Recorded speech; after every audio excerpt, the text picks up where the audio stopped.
성령 강림절, 예수께서 승천하시고 약속하신 성령 임재일인데, 우리는 흔히 이 시대를 말씀의 시대라고 합니다. 구약은 성부 하나님의 시대, 그리고 예수님이 이 땅에서 공생의 33년의 기간을 성자의 시대, 예수의 시대, 그리고 승천하신 이후에 성령 임재로부터 지금까지, 아니 예수님 다시 오실 때까지를 우리는 성령의 시대라고 그럽니다. 그래서 성령의 시대라고 하는 말씀과 또 말씀의 시대라고 하는 말씀이 서로 엇박자를 이루면서 같이 갑니다. 오늘 개신교회는 말씀 중심의 신앙, 그래서 말씀하면서 말씀 중심의 신앙을 가르치고, 또 한쪽에서는 성령 하면서 성령 운동을 이끌어가는 두 가지 모습이 보입니다. 그런데 명백한 것은 이 예수님 승천하시고 성령 오신 이후에 지금의 시대는 성령 시대며, 말씀은 성령께서 그것을 사용하시는, 말씀을 이루시는, 말씀을 행하시는, 말씀을 통해서 하나님의 뜻이 이루도록 하시는 일, 바로 이것이 성령의 일이다. 그러므로 말씀에만 집착한다고 해서 말씀을 읽고 쓰고 듣는 일에만 집착하고 말씀을 행하는 일에만 집중하면서 이 말씀을 행함에 있어서 성령께서 어떻게 개입하는지를 예의주시하지 아니하고, 또 자신이 하나님의 사람으로 성도로 살면서 말씀에 충실한다고 하면서도 성령의 임재에 무감각하다고 하면 그는 제대로 하나님의 말씀을 실천할 수 없는 사람들이 됩니다. 여러분들 그 유교 유학자들 알죠? 그들은 공맹을 정말 하늘의 도리로 알아서 사서 삼경을 전부 외우고 그것을 실천하는데 목숨을 겁니다. 그들은 유교에서 가르치는 공맹의 가르침에 한 자라도 어긋나지 않기 위해서 최선을 다해서 그들의 삶을 살아간다고요. 언젠가 말씀드렸듯이 이 일제의 단발령, 머리카락 하나를 지키기 위해서 기꺼이 자기 목숨을 내놓도록 훈련된 사람들이 바로 이 유학자들입니다.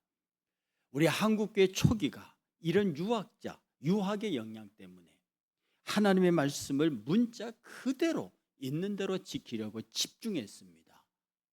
그러면서 소홀해진 것이 뭐냐면 성령께서 그 말씀을 사용하시도록, 성령께서 그 말씀을 사용하시는데 그 말씀을 사용하는 수단이 나임을 초대교회가 잘 이해하지를 못했습니다. 그래서 그들은 많은 기도에도 불구하고 한국교회 초기가 굉장히 딱딱한 유교적 기독교로, 그래서 문자 하나에 목숨을 거는 신앙으로 한국교회가 시작한 것은 사실입니다. 그러나 6.25 전쟁이 시작되고 한국교회가 새로운 부흥의 길에 들어오면서 비로소 한국교회가 발견하는 것이 성령의 역사였습니다. 그래서 전쟁 이후에 한국교회는 그야말로 불같은 성장을 이루어내는데, 물론 그것 때문에 그 성령의 역사를 제대로 관리하지 못한 한국교회의 허물 때문에 많은 잘못이 있긴 했어도 폭발적인 성장과 세계 교회를 리더할 수 있는 중심 국가, 기독교 국가로 설 수 있었던 것은 누가 뭐라고 말해도 성령의 역사하심입니다. 어떤 아이가 과수원을 아버지하고 산책하다가요, 사과나무에 사과가 잘 열려가고 있는 것을 보면서 이렇게 말했습니다. 이번엔 정말 열심히 사과를 맺어야지. 꼭 좋은 사과를 맺을 거야. 나는 이 나무가 내가 좋은 나무를 맺을 거야. 이 꼬마가 나무를 쳐다보는, 나무가 꼬마에게 말하는 겁니다. 내가 좋은 열매를 맺을 거야. 나는 좋은 사과를 맺을 거야. 라고 나무가 막 꼬마에게 얘기하는 것 같습니다. 그래서 꼬마가 농부에게 물었습니다. 아빠, 왜 저 나무가 좋은 열매, 좋은 사과를 맺을 거라고 나한테 얘기하는 것처럼 들리지? 그랬더니 아버지 농부가 이렇게 말했습니다. 아들아, 이 사과 나무는 절대로 자기 스스로 열매를 맺을 수 없어. 그냥 나무가 건강하면, 나무가 튼튼하고 병충해만 없으면 나무는 가만히 있어도 열매를 맺는 거야. 좋은 사과를 맺을 거야. 다만 문제는 이 사과나무가 어디에 심겨 있느냐. 기름진 땅에 물이 풍부한 곳에 나무 뿌리가 있느냐 아니냐의 문제지 나무 스스로는 아무것도 할 수 없단다. 이렇게 아버지와 아들의 대화가 있습니다. 여러분, 우리들의 신앙은요, 여러분 아시는 대로 교회 예배 참석해야 됩니다. 집회도 참석해야 됩니다. 봉사도 참석해야 됩니다. 여러 가지 일들이 있습니다. 그러면 그것을 유교적 신앙으로 보면요, 내가 유자니까, 내가 공명을 따르는 사람이니까 그가 기록해낸 것 하나하나를 철저하게 지켜가려고 합니다. 그러면요, 그게 굉장히 어려워요. 나중에 그게 안 되다 보니까 위선을 하게 되고 외식을 하게 되거든요. 그래서 옛날에 우리 사대부들 말 중에서 이 척하는 게, 그런 문화가 사대부 문화에서 굉장히 발전. 그러니까 겉과 속이 다른 그런 양반들의 삶이 나타나는, 누구보다도 인을 따르는, 누구보다도 공명을 따르는 그런 소위 말해서 패도 정치의 길을 가면서 실제로 그들은 빼앗고 착취하고 누리고 하는데 아낌없이 자기 자신을 썼던 겁니다. 그래서 조선 사회가 초기에는 굉장히 건강한 사회로 시작했지만 후기로 갈수록 그 부패함이, 겉으로는 사대부의 근엄함과 유교적 가르침이 있으나 안은 완전히 썩어 문드러지는 그런 조선 후기로 갈 수밖에 없었다고 하는 겁니다. 어떤 선교지에서요, 추장, 예수를 믿는 추장이 이제 한 제자 모임에서 이런 고백을 했답니다. 선교사님, 내 안에서 두 마리 개가 싸우고 있어요. 하나는 굉장히 착하고 온유한 개고 하나는 굉장히 성질이 더럽고 못된 개예요. 그런데 이 두 개가 내 안에서 항상 싸워요. 그래서 선생님, 선교사가 물었습니다. 그러면 누가 이겨요? 그랬더니 그 흑인 추장이 가만히 있다, 인디언 추장이 가만히 있다가 하는 말이, 내가 더 사랑하는 개가 이겨요. 내 안에서 온유하고 착한 개가 있고 아주 성질 더럽고 사나운 개가 있는데 내가 그 성질 못되고 사나운 개를 더 이뻐하고 그것에 가까이 놀면 그 개가 이기고, 온유하고 착한 개를 더 가까이 하면 그 개가 이겨요. 둘이 아주 치열하게 싸우는데 내가 어느 쪽으로 기우느냐에 따라서 그 개가 이기던데요. 이렇게 말합니다. 사도 바울은요, 우리에게 똑같은 고백을 했습니다. 내 안에 두 개의 내가 있는데, 하나의 나는 하나님의 법과 성령의 법을 따라가고자 하는데 내 마음속에는 또 다른 법이 있는, 또 다른 내가 있는데 이거는 세상의 법을 따라가자고 내 안에서 날마다 싸운다. 정말 내가 피곤해서 죽겠다. 이렇게 고백합니다. 여러분, 실제 여러분 그렇지 않습니까? 여러분은 매일 매 순간마다 이 싸움에 접해 있지 않습니까? 나는 예수를 잘 믿고 싶어요. 그런데 시간이 없어. 나는 정말 많이 헌금하고 싶어요. 그런데 돈이 없어. 나는 정말 교회를 봉사하고 싶어요. 나는 능력이 없어. 나는 무엇인가 교회를 해보고 싶은데 내가 필요한 이것들이 세상에도 필요해요.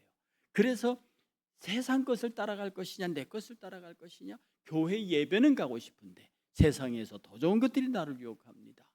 하나님의 말씀에 충실하고 싶은데 이것에 충실하면 세상의 손해를 봅니다. 어떡하지?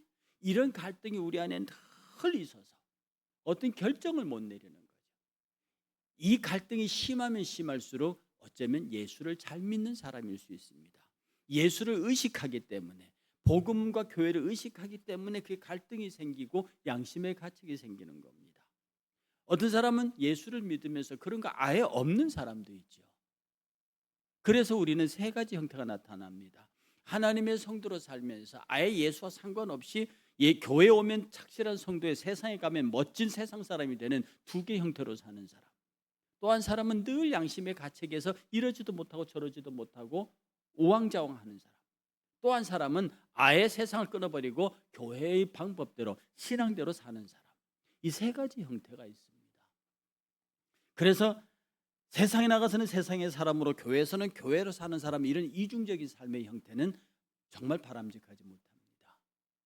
그런데 문제는 가운데 있는 사람이에요.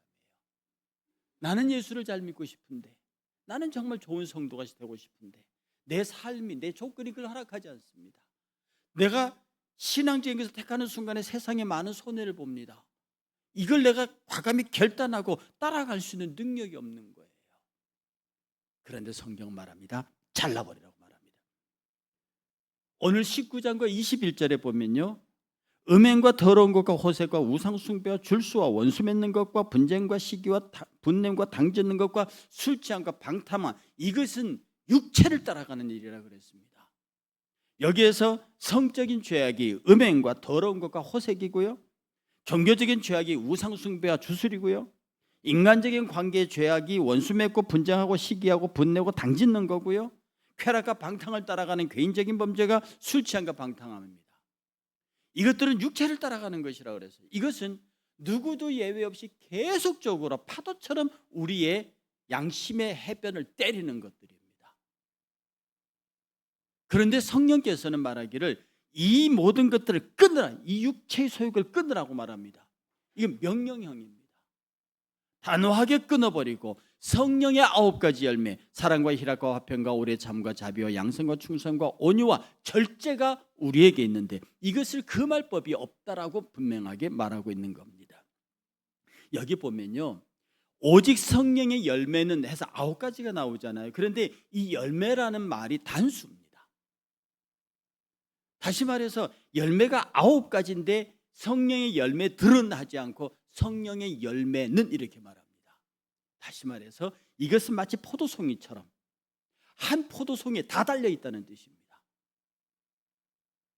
여러분, 포도송이가 한 포도송이에 걸려있으면 거기 있는 포도알은 다 같이 굵어가는 거예요. 다 같이 실해지는 거예요. 성령의 열매는, 여기 나오는 9개의 성령의 열매는 사랑은 희락이요, 희락은 화평이요, 화평은 오래 참으며, 오래 참으면 자비요, 자비는 양선이요, 양성은 충성이요, 충성은 온유요, 온유는 절제, 이 절제는 또 사랑이고, 이렇게 이 9가지 열매가 서로가 서로의 다른 이름처럼 같은 건데 9가지 다른 이름으로, 같은 것인데 9가지 다른 이름으로 성령께서 우리 안에 맺게 하신다는 겁니다. 그러므로요, 이 성령의 열매는 사랑하는 사람은 희락, 자비, 화평, 오래 참음, 자비, 양성, 충성, 온유, 절제를 다 누리고 있는 겁니다. 절제하는, 성령 안에서 절제하는 사람은 나머지 8가지 열매도 다 가지고 있는 거예요. 성령의 열매는 한 포도송이 같습니다. 그리고요, 24절에 보면 그리스도 예수의 사람들은 육체와 함께 그 정과 욕심을 십자가에 못 박았다. 과거형입니다. 박을 것이라가 아닙니다. 네가 예수를 믿는 순간에 앞에서 말한 이 육체의 정욕을 따라가는 욕심들은 이미 십자가에 못 박아버렸다. 끝났다는 의미입니다. 그게 더 이상 너희들을 주관할 수 없는 거라는 거죠. 그러니 우리가 하는 일은 성령의 9가지 열매를 하나로 우리 마음속에 키우고 있는 우리들은 이미 예수 믿는 시간에 잘라버린 육체의 소욕에 대해서 싸워라, 이렇게 말합니다. 그것이 죽어버린 그것이 너를 계속 공략해올 때 성령의 9가지 열매를 들고 육체의 소욕과 싸우라고 말합니다. 이 싸우는 방법이 뭐냐? 유자들처럼 하나님의 말씀을 실천하려고, 사랑하려고, 희락을 느끼려고, 화평하려고 막 노력하고 애쓰는 게 아닙니다. 이 싸움의 방법은 너무도 간단하고 명쾌합니다. 성령을 따르라. 성령을 따라 행하라. 단순하게 성령의 명령하심과 그의 은혜 앞에 단순하게 서서 따라가라는 겁니다. 어떤 마약에 아주 마약에 찌들어 있던 사람이 이제 잡혀서 교화 과정을 거쳐서 이렇게 사람들 사이에 이제 적응하면서 어느 날 신앙적인 훈련을 받습니다. 그런데 마약을 하는 사람들의 새가 다 그런데 입이 굉장히 거칠어요. 입만 열면 욕이 나오고 입만 열면 거친 험한 험담들이 나옵니다. 그런데 그를 지도하는 목사님이요, 이 사람 정말 변할 수 있을까? 말만 꺼내면 8마디, 7, 8마디가 욕이니까, 그리고 부정적이고 험한 말들이니까. 그런데 이 일을 지도한 목사님이 딱 하나만 부탁했습니다. 그분에게 뭐라고 하냐면은 말씀을 읽으세요. 그리고 성경을 읽으면서 기도하시고 늘 그냥 하나님 도와주세요. 뭘 하려고 하지 말으세요. 내가 이제 예수를 믿고 옛날에 마약범에서 돌아서서 예수를 믿은 사람이 성실하고 괜찮은 사람을 살려고 막 노력하고 애쓰지 말고, 그런 거 하지 말고 그냥 성경을 읽으면서 기도하시면서 성령님 내가 이 말씀대로 따라 살게 해주세요 라고 그냥 그렇게 하세요. 아무것도 하지 마세요. 근데 실제로 얼마 시간이 지나면서 이 사람의 얼굴이 화색이 달라집니다. 이 사람이 한 달 뒤에 변화한 내용이 뭐냐면 말의 언어가 달라지고 얼굴색이 변해요. 그래서 그 목사님 포함해서 사람들이 아니 형제님 되게 좋아졌습니다. 그랬더니 그가 목사님에게 이렇게 말했어요. 목사님 저는 진짜 아무것도 안 했어요. 저는 진짜 목사님 말대로 아무것도 안 했어요. 그냥 성경 읽고 그냥 기도하면서 성령님 나같이 못된 놈 도와주세요. 그냥 내가 예수 잘 믿는 사람이 되도록 도와주세요. 그리고 아무것도 안 했다는 거죠. 그런데 자기 입에서 부정적이고 못된 언어들이 나가면서 자기의 마음과 생각이 바뀌더라는 겁니다. 여러분 단순하게 순종하는 것이 얼마나 파워풀한 줄 압니까?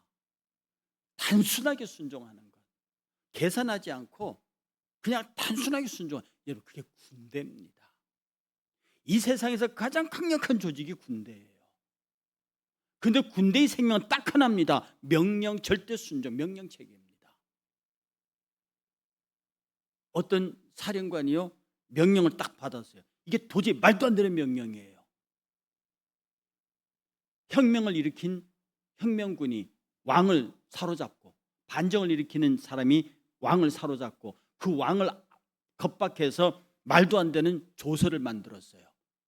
그리고 그 조서를 그 사령관에게 보냈습니다. 그리고 진행하라는 거예요. 그걸 본 사령관이 자기도 알죠. 이게 왕의 참뜻이 아니라는 것을. 그러면 이 사람이 그 왕의 직서에 반해서 병력을 몰고 수도로 들어가서 반정군을 때려잡든지 이래야 합니다. 그런데 그 군인은 이렇게 말합니다. 이것이 비록 전하의 뜻이 아닐지라도 여기에 전하의 인장이 분명한 전하의 정확한 전하의 인장이 찍혀 있다고 하면 나는 군인이다. 군인은 전하의 인장이 찍힌 명령서를 직서를 해석할 권리가 없다. 그리고 그 직서 그대로 그것이 반정군의 뜻인 줄 알면서도 그대로 움직입니다. 여러분 이것이 군대입니다. 그래서 군대는요 죽을 줄 알면서도 가라고 하는 그 명령에 단순한 명령에 움직인다고요. 전 부대가 전멸하더라도 그 명령이 이행됩니다. 우리 성도의 신앙이요 성령을 따른다고 할 적에 내 마음속에 성령께서 명령하십니다. 성령께서 말하십니다. 그것이 내가 이해가 되지 않아요. 내가 받아들일 수 없는 거예요. 그럼에도 불구하고 기록된 주의 말씀입니다. 그러면 내 그 뒤에 닥칠 어떤 형편과 처지의 불이익도 감수할 각오를 하고 그대로 움직이는 사람. 왜냐하면 그 믿음 안에는 나를 그렇게 인도하실 성령의 인도하심에는 반드시 합력하여 선곧 하나님의 뜻을 이루는 위대한 결말이 기다리고 있음을 알기 때문입니다. 여러분 요셉 알죠? 보디발의 아내가 그를 유혹합니다. 여러분 생각해 보십시오. 왕 다음의 권세를 가진 최고 신하의 부인입니다. 그 미모가 적당할 거라고 생각합니까? 그 여인의 외모가 평범한 여인 같을 거냐고요. 아마 그 당대에서도 그 당대 여인들 중에서 몇 손 꼽히는 미인이었을 거라고요. 그가 요셉을 유혹합니다. 젊은 요셉입니다. 충분히 유혹에 넘어갈 수 있고요. 그 여인의 유혹에 넘어가면 그가 누릴 호사가 너무 많습니다. 보디발은 집 바깥에 있어요. 집안에 그 아름다운 여인과 함께 있으면서 그가 누릴 것이 얼마나 많겠는데요. 그런데요 요셉은 창세기 39장 9절에서 단호하게 얘기합니다. 내가 어찌 이 큰 악을 행하여 하나님께 죄를 지으리까. 그 여인을 거부함으로 그가 당할 위험을 요셉인들 어찌 모르겠습니까? 그 여인을 취함으로 그가 얻게 될 유익을 요셉인들 어찌 모르겠습니까? 그런데 그 일 이후에 일어날 일들에 대한 손익계산을 요셉은 하지 않습니다. 내가 어찌 이 큰 악을 하나님 보시기에 이 큰 악을 행하여 하나님께 죄를 지으리까. 이 한마디로 모든 상황을 정리해버립니다. 여러분 이것이 성령의 사람입니다. 사울과 다윗을 살펴볼까요? 사울의 변명은요 구구절절히 옳습니다. 사무엘상 13장 8절과 12절에 보면요, 사울은 사무엘이 정한 기한대로 이래 동안 기다렸습니다. 전쟁을 하려면 제사를 지내야 되거든요. 그 제사는 제사장이 드려야 됩니다. 선지자가 드려야 돼요. 그러니까 사무엘이 오기로 한 약속이 있습니다. 정한 날 이래 동안에 사무엘이 와야 되는데 사무엘이 길갈로 오지 않았습니다. 약속을 안 지킨 건 사무엘이에요. 앞에 블레셋이 있습니다. 그러니까 백성들이 겁이 나니까 흩어져요. 약속한 사무엘은 오지 않지, 앞에 강력한 블레셋 군대가 진쳤지, 백성들은 겁이 나서 흩어지지. 그러니까 사울이 말합니다. 번제와 화목제를 이리로 가져와라. 그리고 자기가 제사를 드립니다.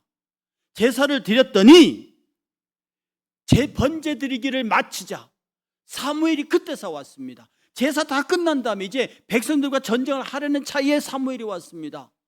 사무엘이 쫓아나가서 사울이 사무엘을 맞으니까 사무엘이 말합니다. 왕 지금 무엇 했습니까? 지금 당신 지금 한 게 뭐냐고, 왜 제사를 지냈냐고 야단을 쳤지요.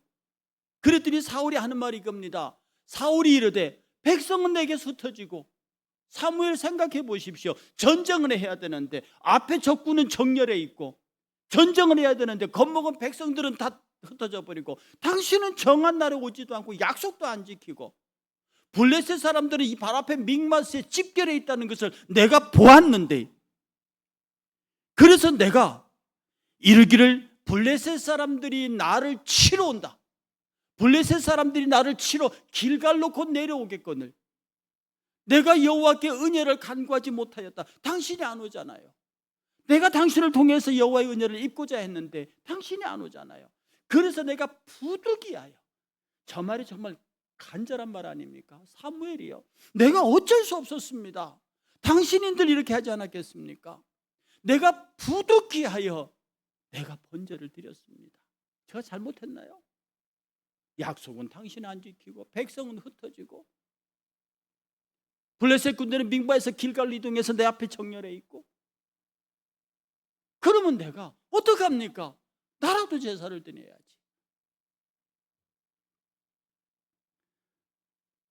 사울의 주장이나 하나도 틀린 것이 없습니다. 그러나 그 뒤에 사무엘이 사울에게 뭐라고 말씀하나요? 순종이 제사보다 낫고 하나님의 말씀을 듣는 것이 엄청난 재물보다 낫다고 말합니다. 하나님이 당신을 버려서 당신은 왕이 되지 못하게 한다고 했어요. 그러므로 하나님 앞에 부득이라는 말은 통하지 않습니다. 어쩔 수 없이라는 말은 통하지 않습니다. 왜냐하면 하나님의 계획과 계산 속에는 우리의 생각을 뛰어넘는 당신의 계획과 계산이 있기 때문에 그렇습니다. 그런데요, 다윗을 보세요. 다윗이 사울에게 하는 말이 있습니다. 사무엘상 24장 8절에 보면요, 그 해 다윗도 일어나 굴에서 나가서 사울 뒤에서 소리 지릅니다. 굴에서 사울 왕을 죽일 수 있는 기회였거든요. 그런데 다윗이 사울의 옷깃만 살짝, 잠자고 있는 사울의 옷깃만 살짝 베가지고 그걸 들고 굴 밖으로 나갑니다. 그리고 사울도 굴 밖으로 나갔어요. 그랬더니 그 사울의 뒤에서 소리 지릅니다. 내 주 왕이여 하며 사울이 돌아봤습니다. 그러면서 다윗이 거리가 멀지만 땅에 엎드려 절하면서 다윗이 사울에게 이르되 보소서, 다윗이 왕을 해하려 한다는 사람들의 말을 왕이 어찌 믿으십니까? 나는 당신을 해할 생각이 없습니다. 그리고 오늘 여호와께서 굴에서 왕을 내 손에 넘기기 것을 왕이 아셨을 겁니다. 당신 옷 자락 베어져 있잖아요. 어떤 사람이 나를 권하여 왕을 죽이라 하였으나 신하들이 그랬습니다. 여기서 죽여서 끝냅시다. 다 내가 왕을 아껴 말하기를 나는 내 손을 들어 내 주를 해하지 아니하리니 그는 여호와의 기름 부음 받은 자이기 때문이라 하였나이다. 하나님께서 기름 부어 세우신 종을 아무리 당신이 나를 죽인다 할지라도 내가 그 사람은 손댈 수 없습니다. 내가 당신을 충분히 죽일 수 있는 기회가 있었으나 나는 그렇게 하지 않았습니다. 그래서 11절에 보소서, 내 아버지라 부릅니다. 내 아버지 사울 보고 내 아버지여 보소서, 내 손에 있는 왕의 옷자락을 보소서. 내가 왕을 죽이지 아니하고 겉옷자락만 베었은즉 내 손에 악이나 죄가가 없는 줄을 오늘날 아실지니라. 왕은 내 생명을 찾아 헤아려 하시나 나는 왕에게 범죄한 일이 없나이다. 여호와께서 나와 왕 사이를 판단하사 여호와께서 나를 위하여 왕에게 보복하시려니와 내 손으로는 왕을 해치지 않겠습니다. 여호와께서 당신의 손으로 사울 당신을 벌할 수 있겠지만 나는 기름 부은 당신을 치지 않을 것입니다. 우리는 이 다윗의 이야기에서요, 다윗은 정말 분노가 가득 차고 정말 죽여버리고 싶죠. 자기 있는데 창을 집어던지고 그 악귀 들려있는 사울에게 이 비파를 쳐서 고쳐주기도 하고 그랬는데, 이런저런 뭐야, 아예 군대를 몰고 다니면서 자기를 죽이려고 하는 그 사울이 신하들과 함께 굴 속에 잠들어 있는 그곳에서 그의 옷자락을 베어오면서도 그에게 손대지 않습니다. 왜요? 성령의 인도하심을 따라 사는 다윗은 하나님께서 갚아주실 것을 믿고 기다리기 때문에 그렇습니다. 그래서 다윗은요, 위대한 성군의 길을 갈 수 있었던 거예요. 여러분, 베드로 보실래요? 얼마나 용맹한 사람이었습니까? 용감한 사람이었습니까? 사도행전 4장 13절은 말하기를, 그들이 대제사장과 서기관과 바리새인들입니다.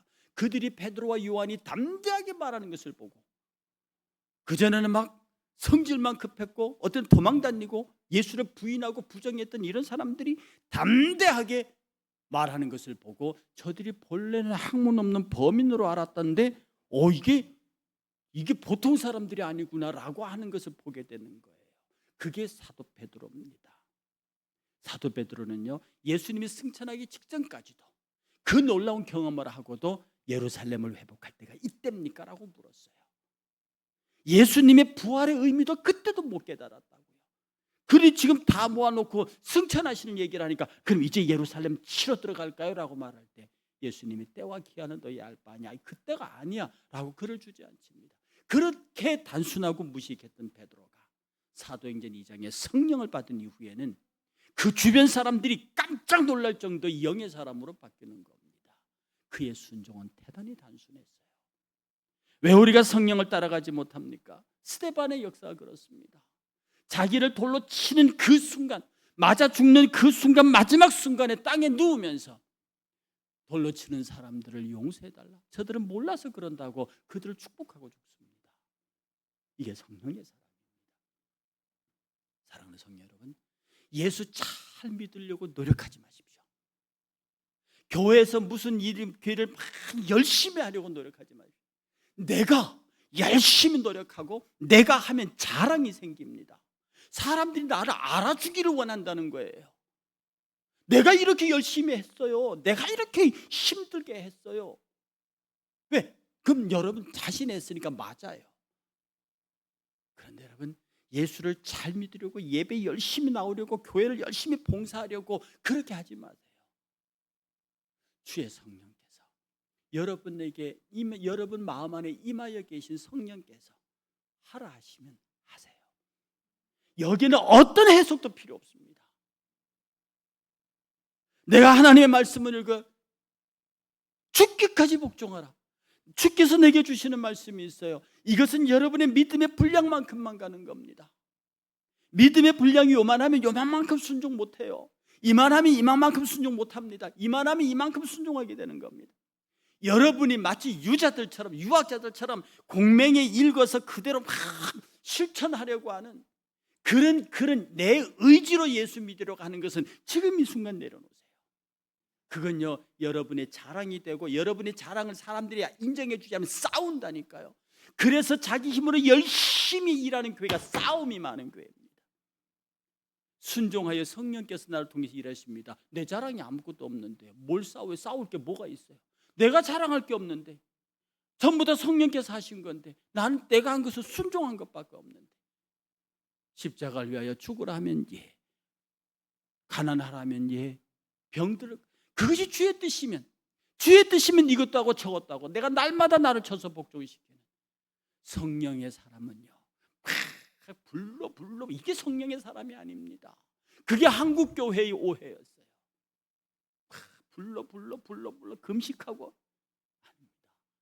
성령의 은사는요, 순종의 은사입니다. 주께서 말씀하시면 나는 듣겠나이다. 주여 말씀하시옵소서, 종이 듣겠나이다. 오늘 이 시간 여러분은 곰곰이 생각해 보십시오. 내가 성령을 따라 사는 사람인가? 성령 앞에 순종의 사람인가? 하나님의 거룩한 말씀을 읽습니다. 하나님의 말씀을 듣습니다. 내 안의 양심은 여기에 순종하라 합니다. 지금 이 순간 9시, 11시 교회 가라고 성령은 말합니다. 그런데 내 마음의 또 다른 소욕은 더 다른 유흥의 자리, 더 다른 돈 벌 수 있는 자리, 더 좋은 곳으로 내 육체의 소욕은 나를 이끕니다. 교회 가자는 성령의 주장과 놀러 가고 돈 벌러 가자는 육체의 소욕이 내 안에서 잡아당기는 완력으로 싸운다고요. 내가 어느 편으로 움직여 주느냐에 따라 그 삶이 결정납니다. 이게 순종과 불순종입니다. 여러분 매 순간 무엇을 할 때마다 성령의 음성을 여러분은 듣습니다. 못 듣는다고 얘기하지 마십시오. 성령의 음성 막 불러 기도하는 사람만 듣는 게 아닙니다. 여러분이 어떤 결정을 딱 내리는 순간에 주의 성령은 하라고 말합니다. 하지 말라고 말합니다. 이것은 여러분의 양심을 통해서 선명하게 들려지는 성령의 음성이에요. 그럼에도 불구하고 그것을 따르지 않으면 불순종이요, 그것을 따르면 순종이니 이가 성령을 따라 사는 사람입니다. 이 성령 강림절에 사랑하는 성도 여러분, 예수 잘 믿으려고 몸부림치는 성도가 아니라 주께서 내게 주시는 말씀의 명령을 온전히 따라가겠다고 순종하는 성령의 사람들 되시기를 주의 이름으로 축복합니다. 다 같이 자리에